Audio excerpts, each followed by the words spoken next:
pour la gloire du royaume de Dieu. Alléluia. Bien-aimés de Dieu, je suis le serviteur de Dieu, Yedi Gamaris Israël. Et aujourd'hui, j'aimerais partager un message très important avec vous. Bien-aimés de Dieu, voyez-vous, lorsque nous prêchons le message de Dieu, nous choisissons des lieux qui collent au thème, c'est-à-dire pour que l'auditeur ou bien celui qui écoute le message puisse savoir réellement de quoi parle le message. Et aujourd'hui, nous sommes dans un lieu que tout le monde pourrait trouver gênant parce que toute prédication se fait dans ce que nous appelons la maison de Dieu. Mais aujourd'hui, nous sommes dans un lieu spécial que, comme vous l'avez remarqué, c'est le cimetière. Mais j'aimerais t'apporter ce message, bien-aimé de Dieu. Lorsqu'on parle de cimetière, tout le monde a peur. C'est dommage, mais celui qui vit a peur de la mort. Alors que la mort est dans la vie. Il n'y a pas quelqu'un qui puisse vivre sans mourir. Puisque la mort est le couronnement de toute vie. Alors bien-aimé de Dieu, sache-le. Tout le monde passera par le châtiment de la mort. Depuis le péché originel d'Adam et Ève dans le jardin d'Éden, la mort est rentrée dans le corps de l'homme et tout le monde mourra. La mort aujourd'hui, malheureusement, est devenue comme une tontine. Alors c'est pour te dire, enfant de Dieu, que regarde ce lieu. C'est ce lieu où finira toute chair. Mais heureusement que ce n'est pas la mort qui détermine là où tu vas finir ton éternité. Heureusement que ton éternité dépend de avec qui tu es mort. Est-ce que tu connais le Seigneur Jésus-Christ? Regarde ce lieu. Le cimetière est le lieu le plus riche de la terre. Parce que le cimetière contient des gens qui n'ont pas accompli les visions. Les gens qui n'ont pas accompli les destinées. Aujourd'hui, bien-aimé de Dieu, j'aimerais te poser une question. Est-ce que tu es prêt pour le jour de ta mort? Et une autre question encore plus importante. Est-ce que tu sais quand tu vas mourir? Est-ce que tu connais le jour de la fin du monde? En d'autres termes, si tu ne sais pas de quoi ton lendemain est fait, pourquoi tu n'utilises pas aujourd'hui pour mettre ta vie en règle vis-à-vis de Dieu et de sa parole? Regarde bien ce lieu. Il y a beaucoup de bien-aimés qui aimeraient être en vie pour écouter ce message. Il y a beaucoup de bien-aimés qui auraient souhaité avoir une seconde chance afin de mettre la vie en règle avec Jésus-Christ, celui-là même qui est le Sauveur et Seigneur de toute l'humanité. Écoute-moi bien, bien-aimé de Dieu. Regarde ce lieu. Et regarde bien ce bien-aimé. Regarde bien ce bien-aimé.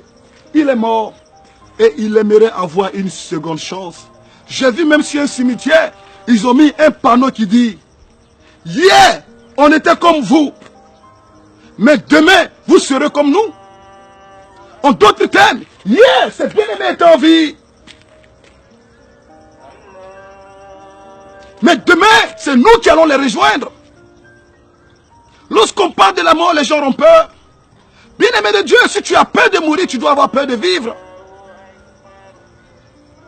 Et en même temps, sache que nul ne peut aller au paradis sans passer par le châtiment de la mort. Alors la mort est un passage obligé pour tous. Et une autre chose, même le Seigneur Jésus-Christ, le Fils de Dieu, avant d'accéder au ciel, il a fallu qu'il meure avant de ressusciter le troisième jour.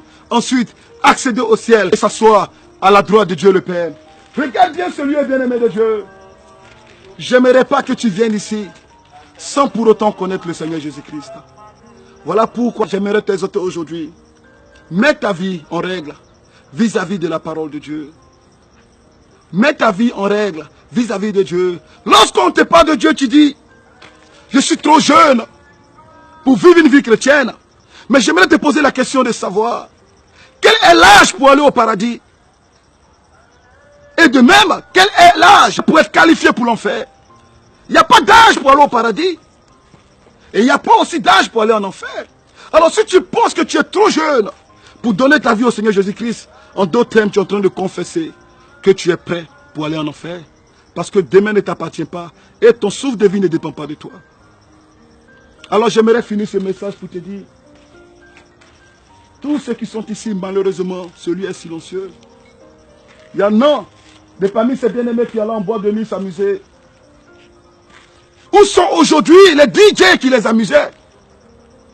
Où est aujourd'hui la musique qui les faisait danser?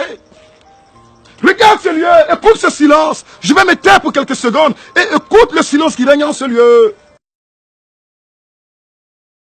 Il n'y a plus de musique de coupé-décalé.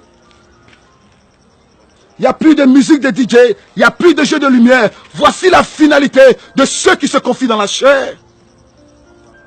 Il y a encore de l'espoir pour toi, enfant de Dieu. Il y en a qui prenaient le corps pour séduire. Avec des rondeurs, avec la beauté. Mais si on ouvre un de ces cercueils, bien-aimés de Dieu, qu'est-ce que tu vas voir? Qu'il y a des ossements. Et je parle à mes soeurs qui sont couchées ici. Où sont passés les saints que tu prenais pour séduire, les saints que tu mettais en volupté pour séduire les hommes? Où sont passés ces saints en ce lieu de tristesse? Où sont passés ces rondeurs que tu prenais pour séduire les hommes? Où sont passés ces rondeurs en ce lieu de tristesse? Où sont passés les maquillages? Où sont passés les mèches? Et enfin, je m'adresse à mes frères qui sont en ce lieu. Où sont passées les tablettes de chocolat que tu prenais pour séduire dans les plages, dans les piscines? Où sont passés ces muscles dans lesquels tu te glorifiais? N'est-ce pas qu'aujourd'hui, tout est devenu ossement? Vanité de vanités, nous disent les ecclésiastes. Tout est vanité. Poussière nous sommes nés, poussière nous finirons. Voilà pourquoi, pendant que tu as encore le souffle de vie, j'aimerais t'encourager de donner ta vie au Seigneur Jésus-Christ. Enfant de Dieu, si tu ne connais pas encore le Seigneur Jésus-Christ, si tu as écouté ce message et Dieu t'a interpellé, et tu ne sais pas pourquoi Dieu t'a fait écouter aujourd'hui ce message, j'aimerais t'inviter aujourd'hui à donner ta vie au Seigneur Jésus-Christ. Ce n'est pas compliqué. Tout ce que tu as à faire, c'est de répéter après moi cette prière. Mais avant, j'aimerais parler à ceux qui s'appellent chrétiens. Tu te dis chrétien, mais tu as une double vie. Bien-aimé de Dieu, c'est qui tu trompes. Car il n'y a pas plus grand menteur que celui qui se ment lui-même. Oui, certes, les hommes ne te voient pas, mais sache que Dieu te voit. Avant de commettre un péché, ce n'est pas la peine de regarder ni à gauche, ni à droite. Parce que celui qui est à droite, ce n'est pas celui qui va te juger. Celui qui est à gauche, ce n'est pas celui qui va te juger. Le jugement vient de Dieu. Voilà pourquoi, avant de commettre tout acte, regarde d'abord en haut, car c'est de là que vient l'Éternel Dieu, ton Créateur, celui qui jugera toute nation et tout peuple à la fin des temps. Être chrétien n'est pas forcément aller chaque dimanche à l'église. Si c'était le cas, alors la souris qui vit dans la scène de l'église serait appelée chrétienne. Être chrétien, c'est pas par ailleurs connaître la Bible de Genèse à Apocalypse. Car si c'était le cas, Satan allait être chrétien. Car rappelle-toi, le diable connaît la Bible. Voilà pourquoi en Matthieu 4, il a tenté notre Seigneur Jésus-Christ avec les versets de la Bible. Connaître la Bible ne fait pas de toi un chrétien. N'est-ce pas que Judas connaissait les Écritures? Est-ce pour autant qu'il a été sauvé? Voilà la question. Être chrétien par ailleurs, ce n'est pas de prier matin, midi, soir. Ce n'est pas de jeûner matin, midi, soir, sans pour autant mettre la parole de Dieu en pratique. Si jeûner faisait de toi un chrétien, si prier faisait de toi un chrétien, alors les musulmans seraient chrétiens. Parce qu'ils prient combien de fois par jour? Et dans l'année, ils prennent 40 jours où ils se consacrent au jeûne. Est-ce pour autant qu'ils sont chrétiens? Est-ce pour autant qu'ils sont sauvés? Voilà la question. Et enfin, une dernière question. Est-ce que être chrétien, c'est d'enregistrer plusieurs prédications dans ton portable, dans ton ordinateur? Être chrétien, c'est d'avoir les CD de tous les hommes de Dieu du monde, sans pour autant mettre un seul verset en pratique. Bien aimé, ce n'est pas le temps d'écouter, c'est le temps de mettre en pratique. Nous avons trop écouté la parole de Dieu. Le temps est venu de la mettre en pratique, car écouter la parole de Dieu n'est pas ce qui sauve. Ce qui sauve, c'est de la mettre en pratique. Alléluia. Alors j'aimerais m'arrêter là pour te dire, si tu ne connais pas le Seigneur Jésus-Christ, tu vas prier avec moi, serviteur de Dieu, Yedidia Marius Israël. Et j'aimerais que tu baisses la tête dans la prière, nous allons faire cette prière de repentance. Seigneur Jésus, je reconnais que je suis pécheur. Et je vais te confier ma vie. Père, viens me pardonner mes péchés. Je renonce à tout esprit de péché. Je renonce à tout esprit d'idolâtrie. Je renonce à toute débauche sexuelle. Je déclare dès aujourd'hui que je regrette ma vie de péché. Je regrette tout le temps que j'ai marché hors de toi et de ta sainte parole. Seigneur Jésus, je me repens de mes péchés et je reconnais que tu es le Fils de Dieu, le Sauveur de l'humanité, l'agneau de Dieu, le Messie envoyé pour ôter le péché du monde. Désormais, je déclare que tu es mon Seigneur et mon Sauveur. Je déclare que j'appartiens désormais au royaume de Dieu. Désormais, je prends la décision sage de marcher dans tes voies, selon ta sainte parole.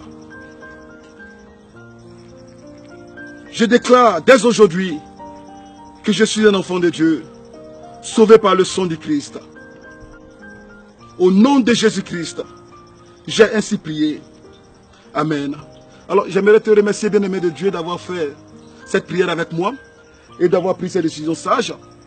Que Dieu te bénisse. Et si on ne se voit pas sur la terre, sûrement qu'on va se retrouver au ciel. Shalom à toi et ta famille. Amen.